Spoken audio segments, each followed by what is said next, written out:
All right, welcome back to another edition of the Three Stooges podcast. Best episode yet because it's the current episode. Joe Davidson, longtime Sacramento Bee. Chris Jackson of West Coast Peps.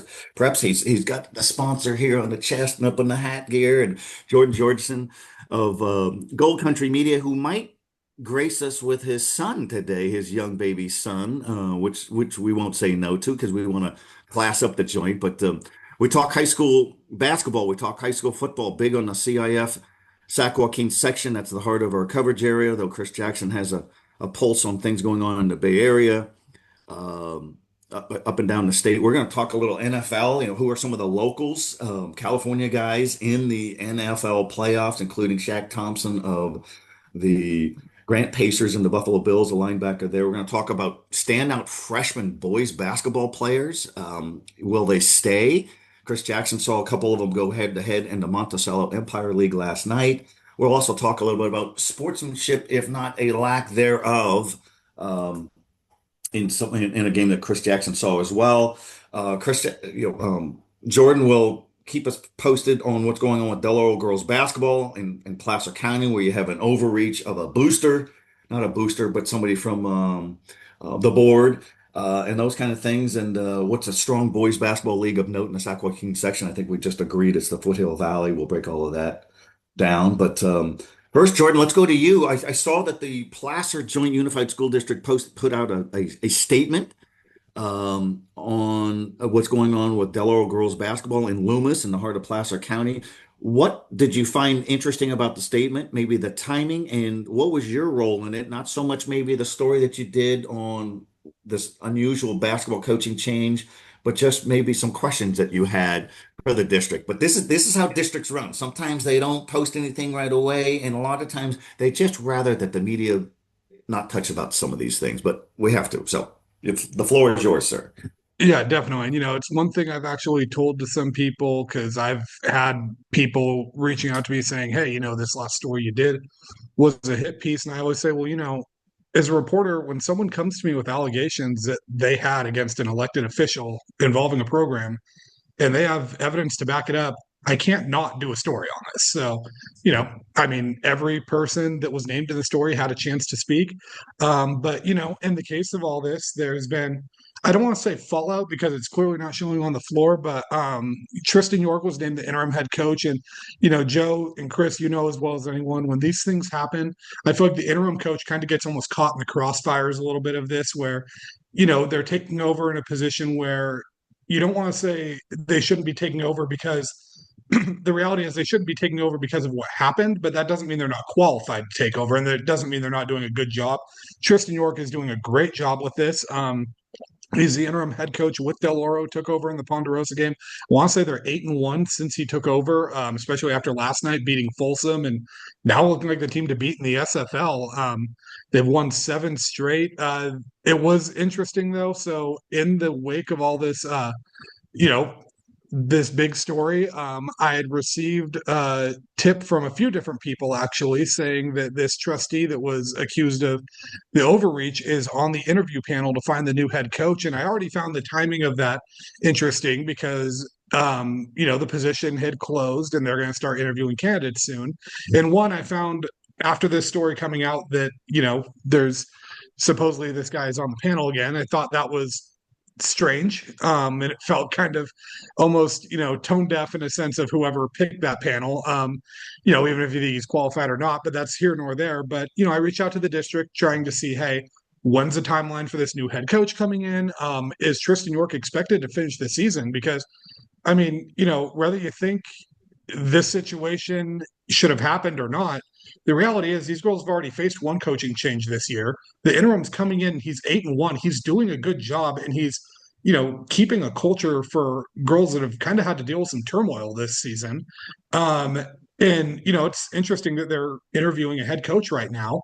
Um, and yeah, I just thought that's kind of a strange thing. And then I asked too, hey, who's on this interview panel? Who's going to be the one selecting it?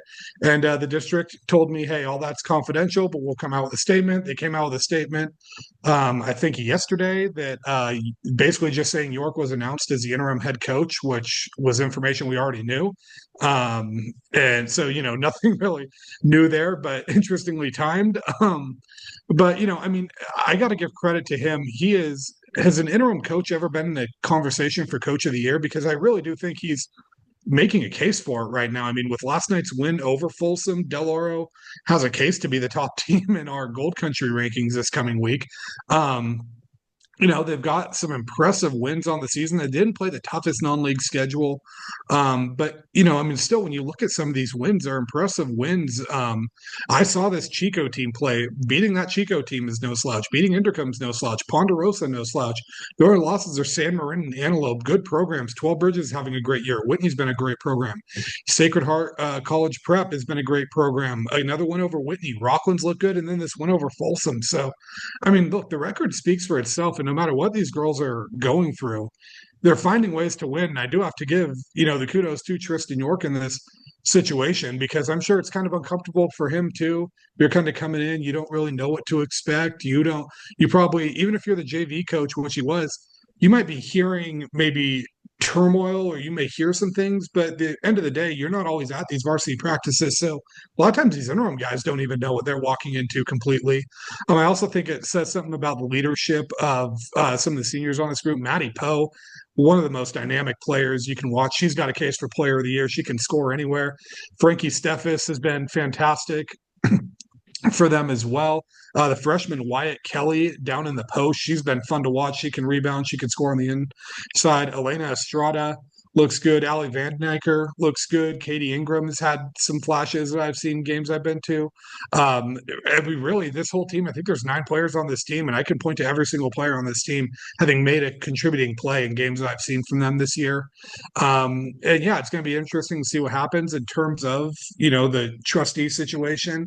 I have heard that there have been a couple formal complaints filed since this story has come out, and also I've heard that there's a request for a third party investigation to come in, and I think that's probably the best way to handle it. Whether you think that they're guilty of this situation or not, and I don't know how school boards work. I got into sports reporting because I don't want to report on the political side of things because it's not my cup of tea. But at the end of the day, you have to know a little bit, and I think the best thing possible is to bring in a third party investigation, let them kind of see the facts, because I'm sure with stories like this, like I said, I reached out to everyone that was named in this story and gave them a chance to speak, but that doesn't mean they did speak.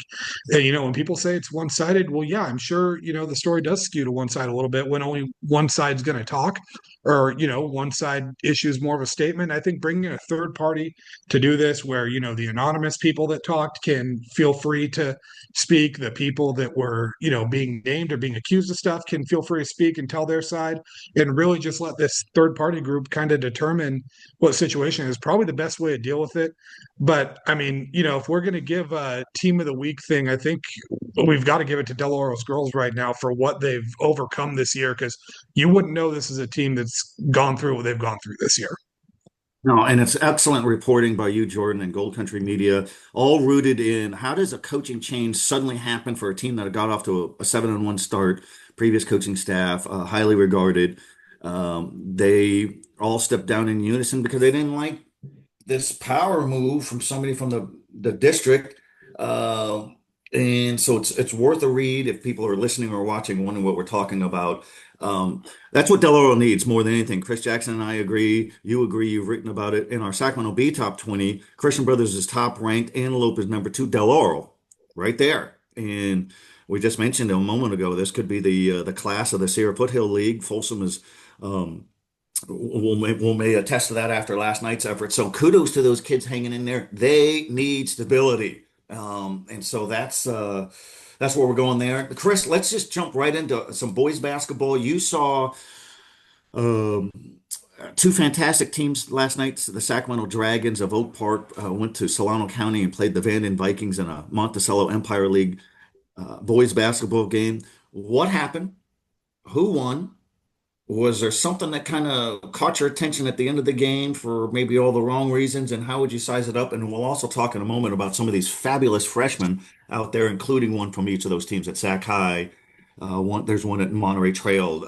Jordan knows about the big guy at Del Oro, so we'll talk about that. But Chris, Take us to last night's game in Solano County.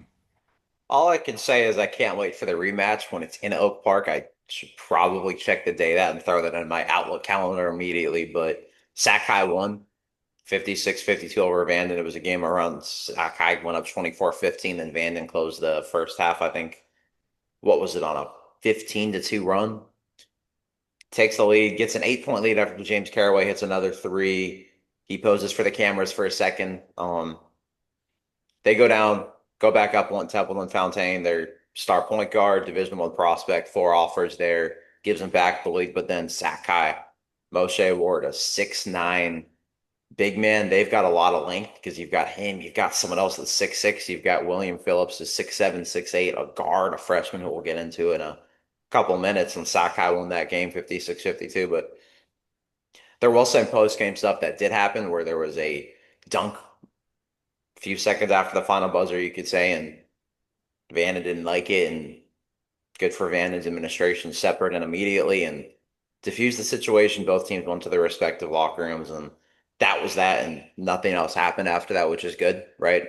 At that point, it probably is better not to shake hands just because you hope that more words aren't said, emotions are already high at this time, right? In the moment, you're thinking, why wouldn't you shake hands? But when you look at admin stepping in and just making sure, hey, this has to end now. Just go to your locker rooms, end this thing. It was a great game. You guys are going to play again. Just move on, right? It happens. These are teenagers. This stuff happens as well. Good for the adults to do that, but it doesn't take away from the fact that Sakai had a huge win, and that was a defensive battle through and through that felt like championship playoff basketball, right? These are both teams that I could say are going to play Golden One next month. About how much craziness there's been, like Jordan will get into the league you cover as well, the FEL and all of that, but they've got those pieces because Vanden is now healthy. James Caraway he missed a few games, had a toe injury. He was back in the lineup last night. Krishani Neely, still with illness and all that, but he's been playing well. Templeton Fontaine's playing well. They've got a freshman, Kamasi Collins, who is a terrific defender, and they held that five-star freshman of Sakai to 8 points to not make it easy on him to get to his spots, get his shots. But Sakai just made those plays down the stretch, got a few defensive stands, hustled, energy, rebound, and then their big guy. But it's hard to guard 6'9", especially at this level, and somebody like him that can really score inside. He rebounds well, defends well. Also got an outside game to him too, but that rematch is going to be good sometime. I don't know. It's got to be within 2 or 3 weeks, right? I can't wait for that one. But It's going to be good. I would recommend everybody goes to that rematch and covers that rematch because these are two of those high-level programs that we've covered at Golden One. I think it was 2 years ago when Sac-High won a Golden One and also Vanden won a Golden One. And I think there is a good chance, especially how battle-tested they are. They've gone out of region, played top teams. Sac-High played Mayfair of SoCal, had 7 kids in that game in one. That goes to show you that, heck, even if they don't have their full roster, they're still good. They're tough. They embody that community. They embody that school. They feed off Sidney Duplessis and their whole assistant's energy, right? They got that swagger, that athleticism. They can defend at a high level because they just beat Bishop Minogue. Honestly, you could say they crushed Bishop Minogue, who's a top-ranked team from Nevada, who's got a Nevada-bound kid too, and they made Bishop Minogue look silly. They dominated that game from start to finish, but don't be surprised that Vanden just responds. They felt like they lost focus at the end after they were up 8, but that is a team that's got veteran experience. They've got length. They've got the size.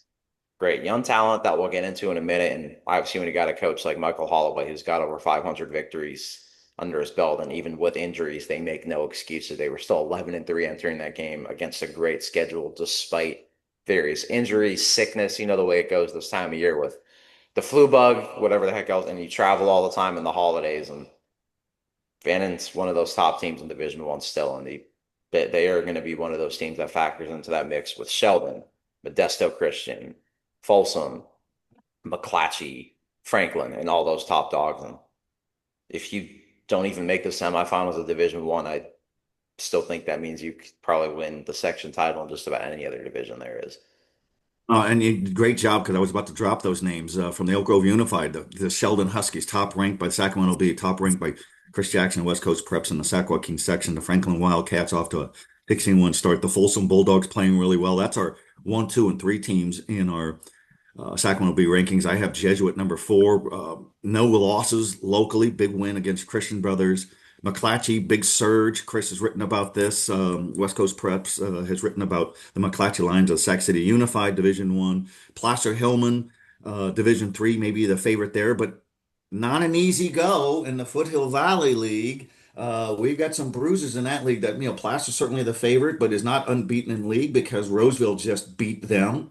And then Nevada Union nearly beat Roseville. Nevada Union nearly beat Placer. And then Del Campo dropped a haymaker on Roseville last night. And Nevada Union also beat 12 Bridges last night. So Placer, Roseville, Nevada Union, Del Campo, 12 Bridges.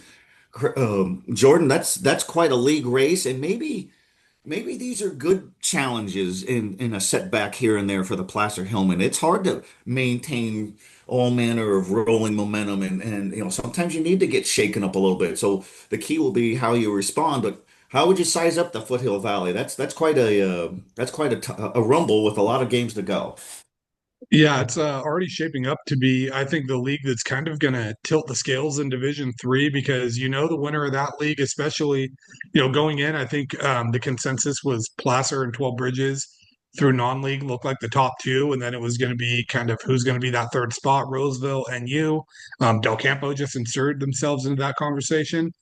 And yeah, I think Placer felt a little shell shocked. They just won the Kendall Arnett. They wrap up, I think, a 15-1 non-league campaign. They have wins over Del Oro, Granite Bay, Rockland. Their only losses by 9 to Dublin in a game that they felt like they could have won. And, it kind of looked like who's really going to stop this Placer team, not only in league, but in D3. They go beat Del Campo by 19 to open league. Felt like, a game maybe they should have won by more, but if you look at the box score, they were up by double digits most of the game. So, kind of just one of those, I think they called off the dogs and could have won it by more. But then second league game of the year, they go and play Roseville, and Roseville beats them in overtime at Roseville. And it's worth noting too, Roseville's 6-1 at home this year. And I think they're 1-4 on the road and like 2-5 on neutral sites. So Roseville's been a team that favors their home gym, but still winning that game in overtime, all of a sudden, I think everyone's kind of like, hey, this is a Roseville team that we thought they were going to be. Coach Bobby Ritter does a great job over there. His son, great 3-point shooter. And then JJ Young, just one of the most dynamic players. We talked about how good he is in football. He's just as good at basketball too. I don't think it's necessarily in terms of talent on the floor we were that shocked by Roseville winning that game. It was more so just what Roseville's resume was up to that point. But then Nevada Union coming out and giving Placer a scare the other day.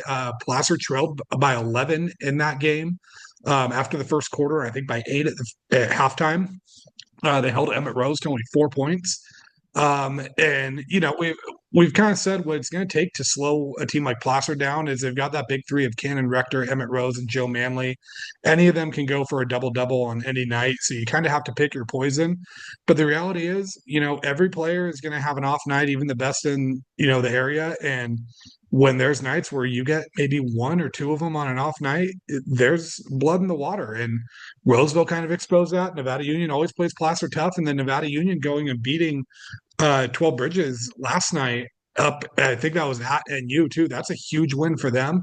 I mean, right now they're on the top of the league. They're at 3-1 in league play, 14-6. And if you look at Nevada Union's resume so far, they're not pretenders, I think, at the top of this league. They are very much in this conversation. I mean, they have 2 wins over 12 Bridges. They have one of them is non-league, but they lost to Colfax by 1. That Colfax team is 14-3 and looking like the class of the PVL right now. It's them and an undefeated Oakmont team that are kind of separating from the pack.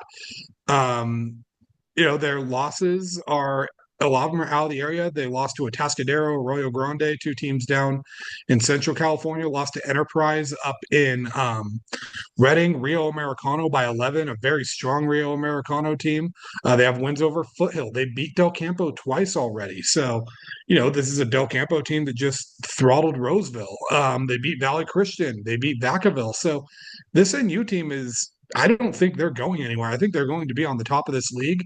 And yeah, I wouldn't be shocked to see this league potentially looking right now at 5 playoff teams. And I think there's a case for all 5 if they, do what they've shown they're capable of doing, that all 5 could get home games in the first round, which is crazy to say for one league. But I mean, it's a deep league. And then Yeah, it's anyone on any given night. I'm checking out Placer 12 Bridges on Thursday night in Lincoln. 12 Bridges got them there last year. Placer could have clinched the league title with that game last year, and 12 Bridges came back and beat them in that game. They know how to defend Placer really well, and I mean they're sitting at third and fourth right now, and the winner of that game is going to be 3-1 in League Two, and right there in a three-way tie with NU and Roseville. But yeah, this league feels wide open because it feels like those four are kind of the front runners, and Del Campo just inserted themselves in the conversation. Big time, big time. I just looked at the box score submitted to Max Preps, and all of the frontline guys for Roseville did play. J.J. Young and Tyler Ritter, son of the coach, and Del Campo had a huge second quarter, and they don't have anything on Del Campo inputted, but yeah, well said. And another small school league that's certainly, and you touched on some of this, is the Pioneer Valley League.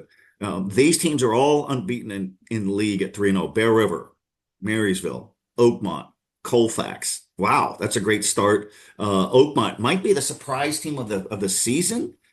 Chris Jackson, I'm going to defer to you here on this. Is there a bigger surprise team in boys or girls basketball in the Sac-Joaquin section than maybe the Oakmont Vikings? And we're big on strength of schedule and things like that. The coach is Nathan Stevens, done a great job. It was 30 years ago when they won a NorCal championship. That was when the Capital Valley Conference included Jesuit, which went to a state final, Oakmont, which went to a state final. Gary Donnell was the coach, and Foothill went to a state final. So that was just remarkable. And Drew Hibbs was the coach. He's a longtime coach now at Wood Creek, and Foothill was the only one that won a state championship. So Oakmont has not beat any ranked teams, but has beaten teams that have been ranked before. West Campus of Sac City Unified is a win. 47-44 win over Del Campo. We just talked about Del Campo, so there's an interesting comparative score there. But good job for the Oakmont Vikings. Chris Jackson, any other teams in this early this season where you're going, hey, I didn't see that coming? Yeah, I'll get into a few. And this Oakmont team, right, they showed a lot last year with coach coming back to that program. But Alden Bubic, he's got 20 points per game. Literally, he's averaging a double-double. They got two guys averaging a double-double.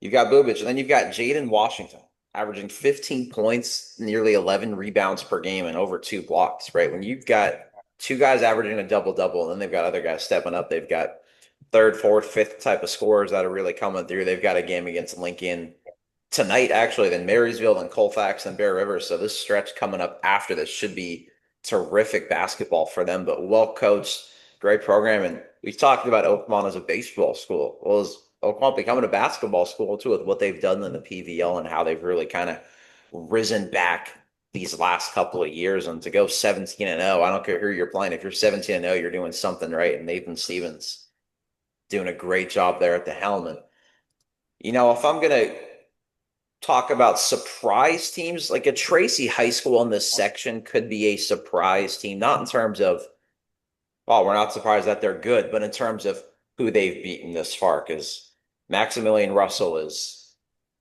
an all-time type scorer, all-time type talent there, I should say, but they have beaten Lincoln of Stockton, which was a seismic win. We all talked about that. Russell at 30 points in that game. Mountain House, a really good team. They've beaten Tracy as well there too. You can look at Venture Academy's got a big win against Rodriguez. Rodriguez is impressive too, because they've beaten Intercom not once but twice. And Mason Adamura is one of the top players in the section, and that's another team that's going to factor into that MEL race with Sac-High and Vanden, and they play Vanden next Friday night. That game's at Rodriguez. Surprise teams and boys, it's hard to say any of those are just like surprise teams considering who's on the roster, but just in terms of the wins that they've produced, right? And I don't think anybody's surprised about Franklin doing this and only losing once in the winning streak. I think is now at 12 games. And that's just a team, right? Aiden Rollins is a premier talent. He's got recent offers, Cal State, East Bay. He's got Cal Poly's jumped into the mix too. He had 21 points in that second half to beat Monterey Trail, but that's a team. What you like about Franklin too, we've spoken about it, just the name of the game. Guys move, they transfer. Not everybody is homegrown there. And that's okay. Manfredi was not condemning it, criticizing it post-game, but 13 of Franklin's 14 guys went to the same middle school. The only one that didn't went to another middle school that feeds into Franklin High. They've accepted 3 transfers in 11 years, and you look at other teams that they face, right? 3, 4, 5, 6 transfers in a year, and they're not saying anything's wrong with that. It's just they're dealing with homegrown kids, and that chemistry over many, many years of hanging out together, it pays off, right? And what they've done and what Sheldon's done, Joey Rawlings, right? Anytime they lose a big time player or two, they come right back and they keep winning. They're number 1 ranked by us, Joe. I think they're number 1 ranked by you as well, them, and then the Franklin Wildcats, and they play next Wednesday, I think, too. We should just have a tailgate for that game because I'm stoked for that one. But Sheldon looks good. Baron Severe is another guy that can score 30 points in a second. But none of these are surprise teams, but they are dang good teams that have just picked up bigger wins than maybe even anyone projected before the season. And then girls, let's go down to Lathrop. Undefeated, right? They are 17-0 at this point. They've got a freshman, Brianna Wiseman, is their leading scorer. Sheldon, girls as well. They brought back so much from last year, but had a coaching change, right? And with that league, when you've got Monterey Trail, Costumnes Oaks, and they played some good teams in non-league tour, they played West Campus, they beat Liberty Ranch, they beat both West Campus, they beat Liberty Ranch, and they just beat Costumnes Oaks last week. Sanaya Wiley, all those girls returned from last year.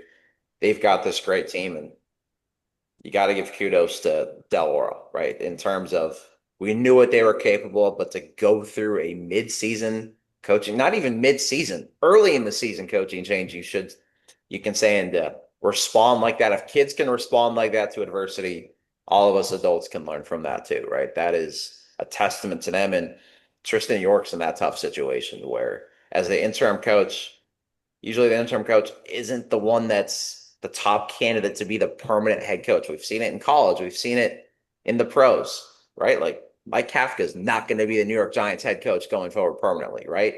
Sure, the Raiders have kept like Antonio Pierce to be a permanent head coach before. We've seen Ed Orgeron become a permanent head coach, all these guys, but it's few and far between.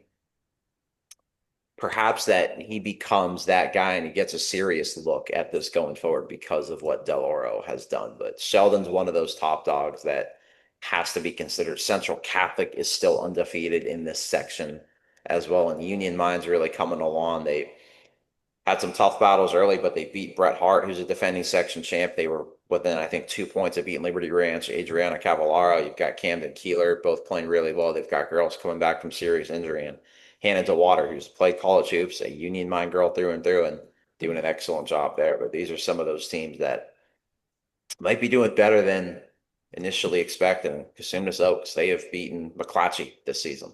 They are an excellent team. Caitlin Subajano is signed to play college hoops. She's the program's all-time steals leader.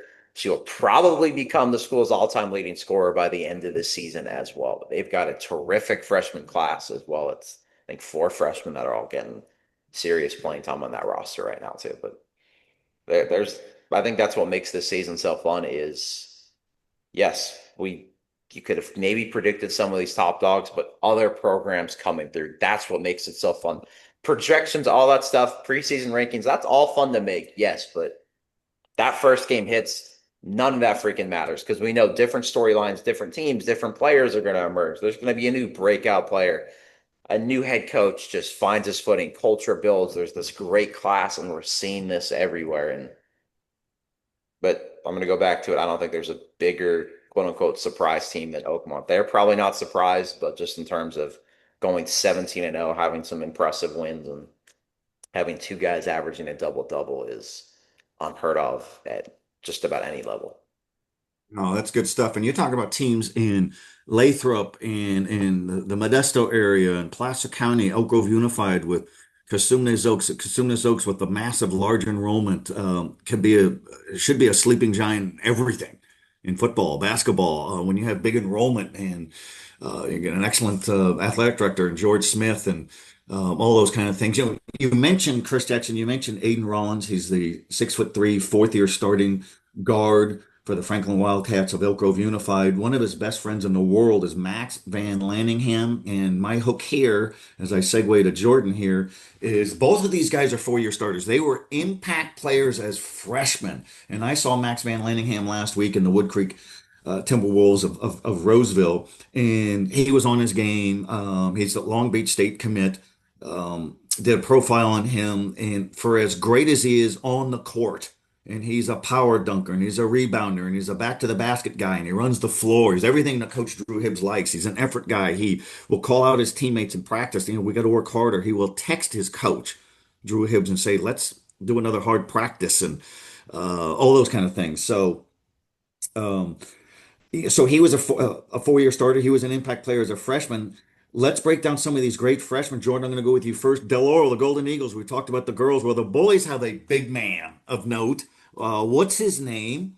What do you like about him from what you've seen, Jordan? And then when he's done, you jump on some more of those freshmen, Chris Jackson. You talked on the Vanden big man freshman, the guard, who is a big man on campus. And Sac High has one, but there's others. There's one at Monterey Trail and the Oak Grove Unified. So we have some great underclassmen. Let's hope they stick. But Jordan, take the floor.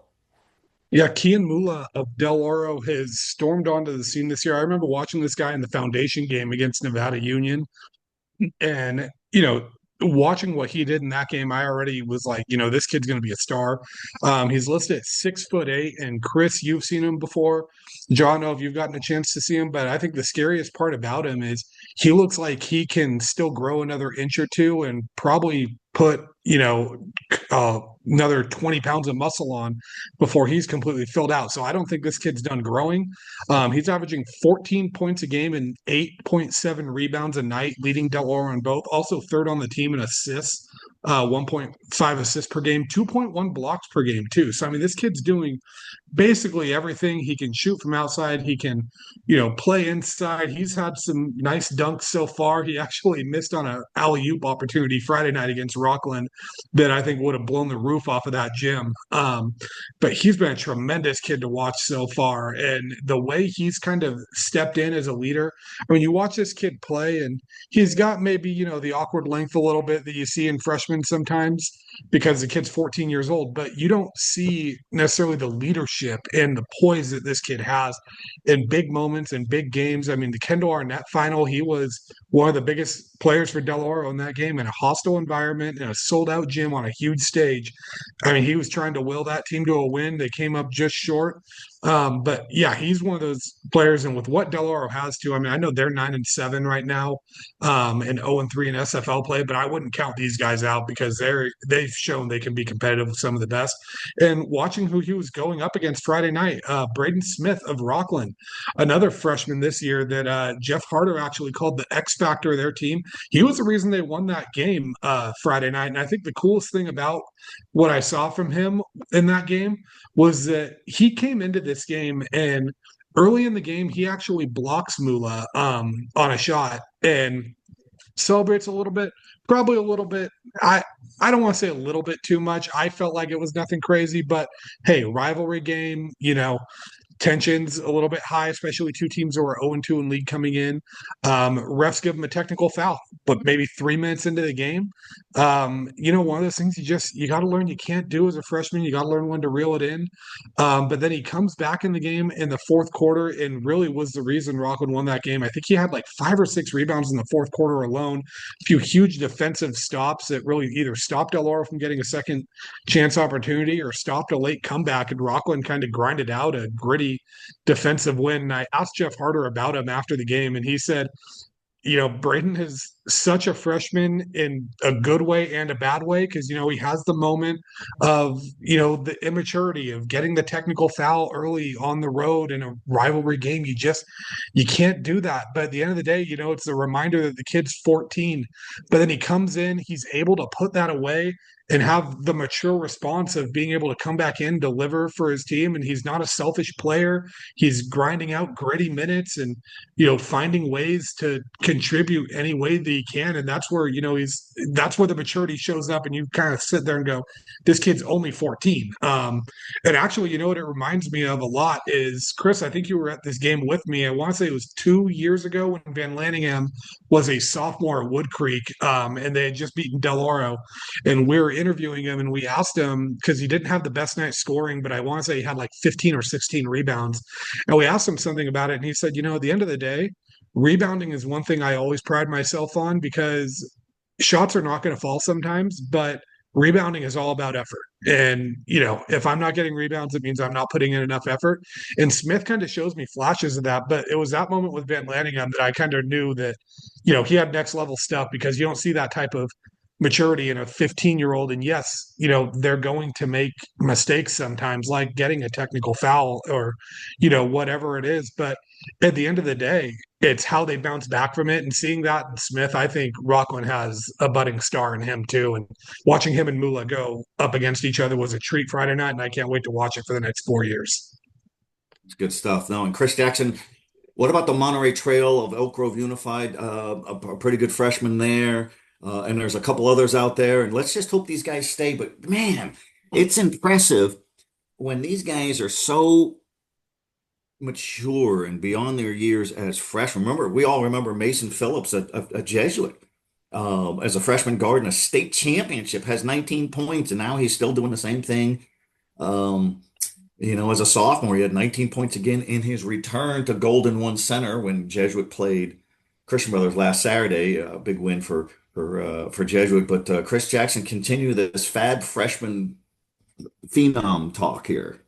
Yeah, Julian Williams at Monterey Trail. He's already got multiple Division One offers before he even played a high school game, and it's easy to see why. He had 32 points in that Franklin loss. There was one stretch of basketball where he made 10 straight baskets. He missed his first, made 10 straight, then he missed a three, I think, late in that ball game. But he gets to his spots as well as anybody out there. It's pro, like a 6'4" guard, super selfless player as well. He doesn't force bad shots. He loves to get his teammates involved. He's a leader, great attitude type kid, a coach's kid too. And you see that on the court with the way he plays, with his toughness. And that's a kid where you don't want to just say that and put that out there and put that pressure, but that's a kid that's got a chance to make some money playing basketball the rest of his life at the next level and maybe the level after that, right? And he had another 18 points against Vanden, but Vanden, a freshman that Vanden trusted to throw him on him. Kamasi Collins, who held,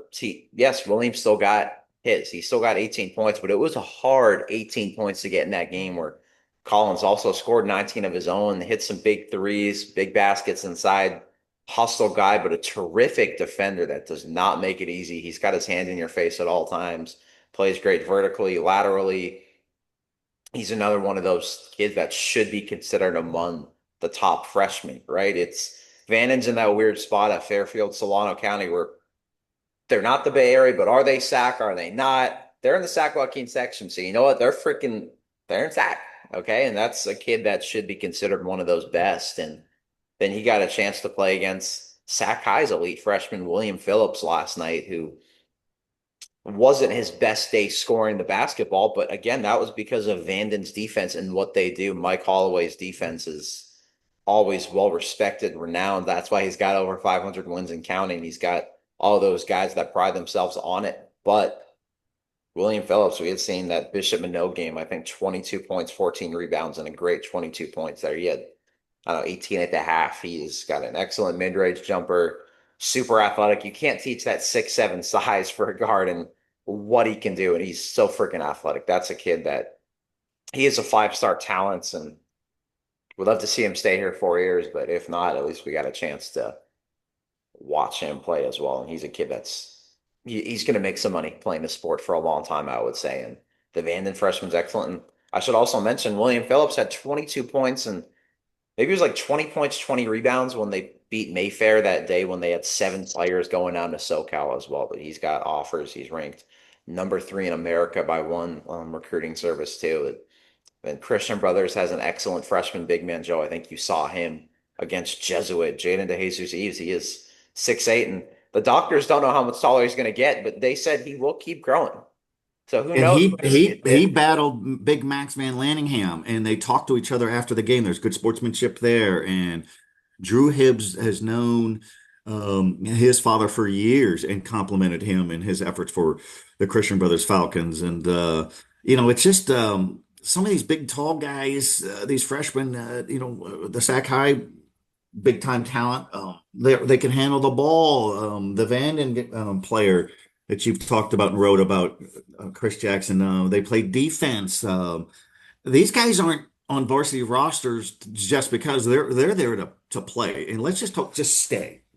You don't have to leave. These prep schools aren't better. They're going to try to swoop in NIL offers from out of state. Hey, uh, these freshmen aren't making these decisions. These are what parents want to do, and the parents certainly want the best. But man, history shows if you stay put, you're going to do just fine. They're all at outstanding basketball programs, and this show just took a boost because Jordan has some adorable little fellow. Jordan, you got to introduce him. Who is it? What's going on? And what positions do you have him targeted? He's going to be in the trenches when he is ready. We know that already.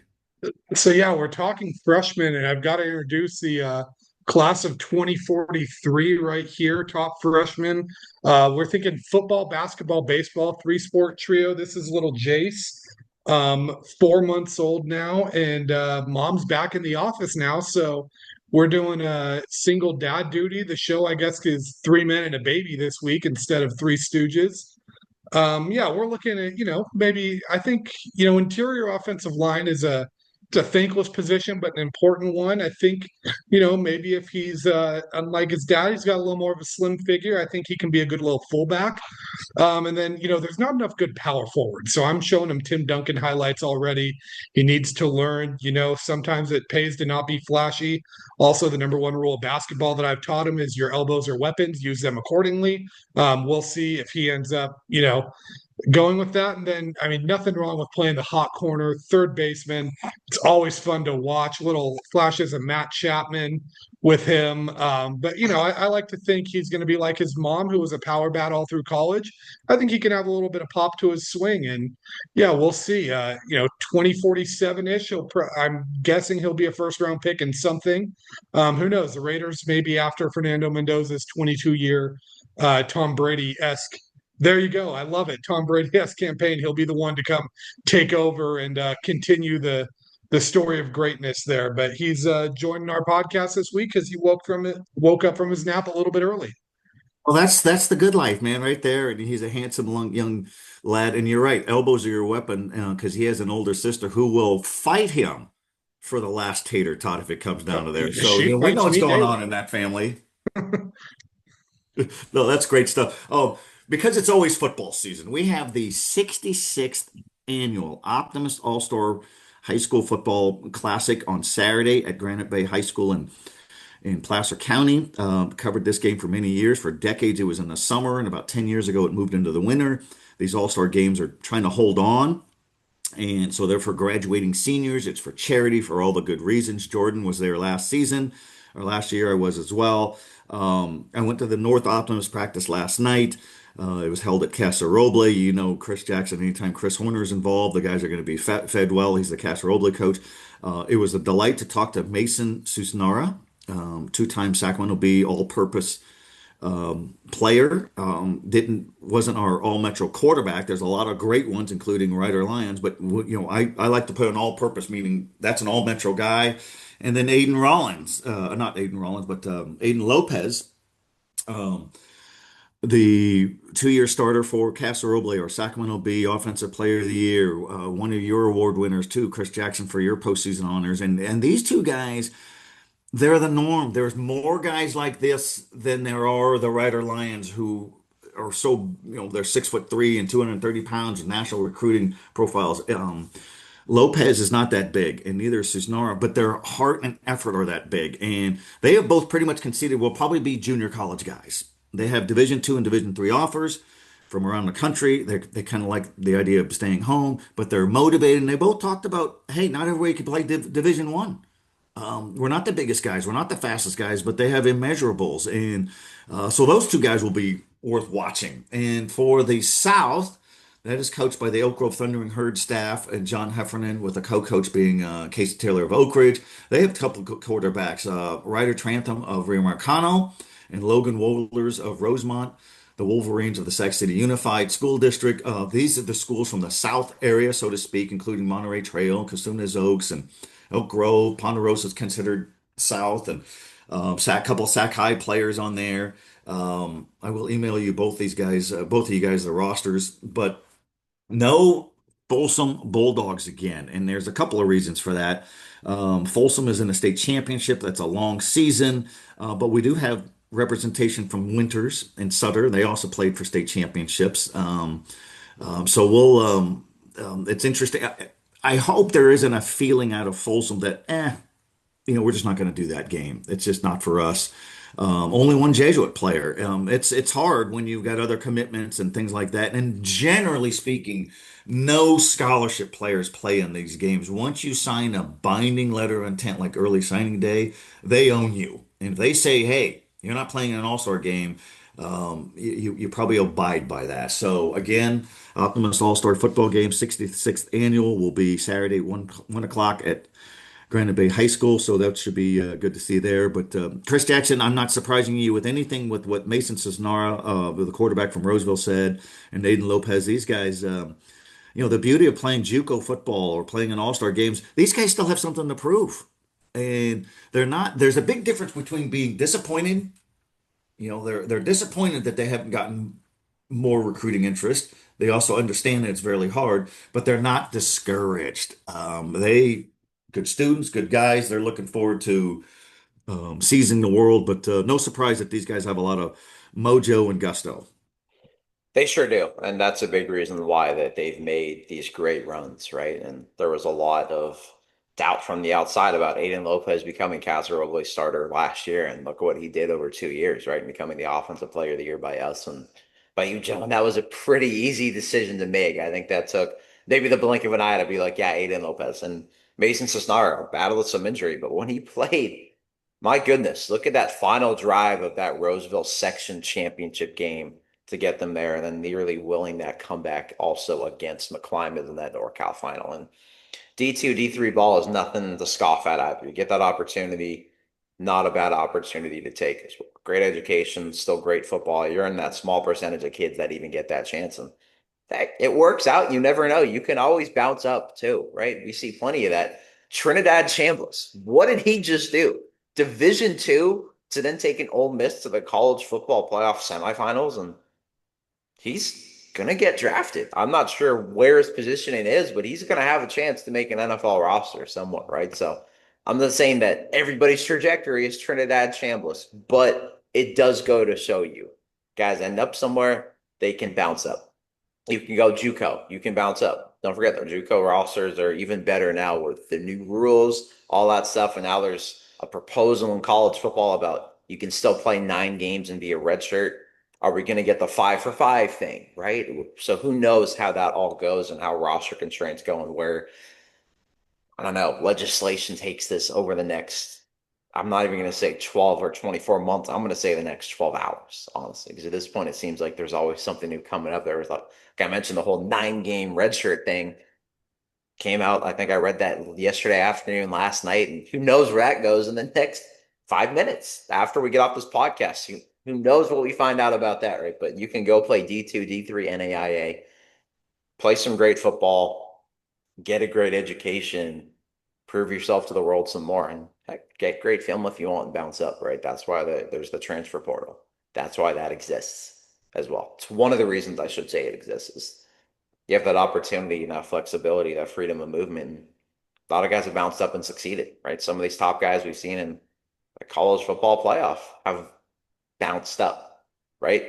Indiana's roster is rated less than Boston College's in terms of high school recruiting rankings from back in the day. Well, look at what they've done with the evaluation and player development there and what that's done, right? You develop, you do the right things, you work your tail off. Who knows? These kids can do something really well, and you'd probably have to be a fool to bet against Aiden Lopez, Mason Cisnar, and some of these other guys, Joe, that you mentioned because of what they can do and what they've already proven to the world. And there's still plenty left in the tank. And you watch them, you see them, you talk to them. Obvious. They're good people, and it's really cool. And the charity game means a lot. And let's close with this. We have Chris Saxon, you attended the Monterey Trail Battle of the Trail all-day showcase at Monterey Trail in the Oak Grove Unified last Saturday.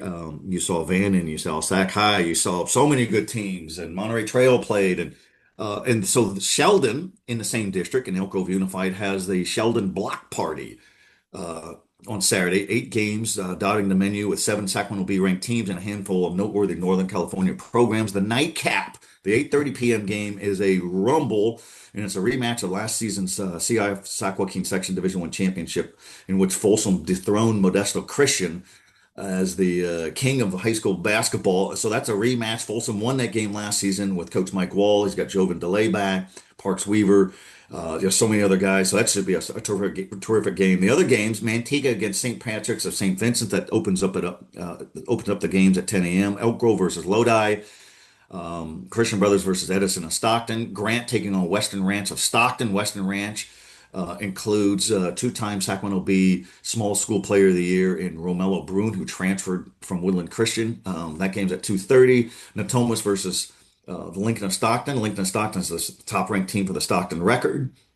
The Thomas Nighthawks, as we've talked before on this podcast, has come on strong.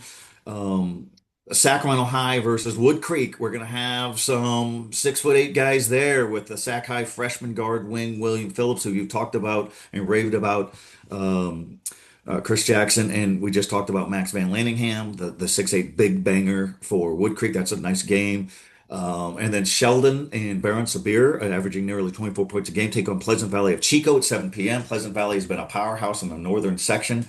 So that's pretty darn good basketball. If you're a fan and if you're fed up with the Kings, never mind the recent winning streak, and you want to see real basketball and fundamentals and effort, go out to a high school basketball game. Girls basketball rocks as well. We're going to sign off here. We've got to just sing kudos to Jordan's well-mannered son. Jordan, your son behaves better than you do.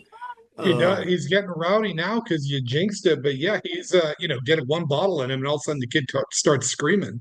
Well, I But mean, that's like you. You get one bottle in you and you're all out of sorts. exactly. Yeah, I can't say the apple falls far from the tree, but no, well mannered and in a good mood so far today. So knock on wood. And yeah, if you see stories on our new website, newly refurbished website this afternoon, you'll know that his good attitude remained throughout the day. And if you see a lack of stories by me being published today, well, you'll know it took a turn for the worse. Well, and kudos. I appreciate his smooth look on his face, but let him grow the beard out. It's I going to mean, get there. The thing is, he's definitely you can't tell because he doesn't have a lot of hair, but he does have red hair too. So he's going to have a full blown red beard, and I think he can make it look good. Like, well, I think his I don't know how it's going to work out because he's going to be half Greek, half Scottish, but I think the Irishman's already his nickname. well, and I think he's half Greek, half Scottish, and half attitude too. And his sister's got the other attitude. But for my good friends, terrific people, terrific journalists, Chris Jackson, West Coast Preps, he's worth a follow. He's all over social media as well. Same with Jordan Georgeson of Gold Country Media. We're covering this region as much as we can, top to bottom. We appreciate people commenting that they follow the podcast. People at the Optimum practice last night said the same thing. They just want to hear what's going on, and we'll keep the train rolling. All right, guys, good to talk to you. We'll see you next week.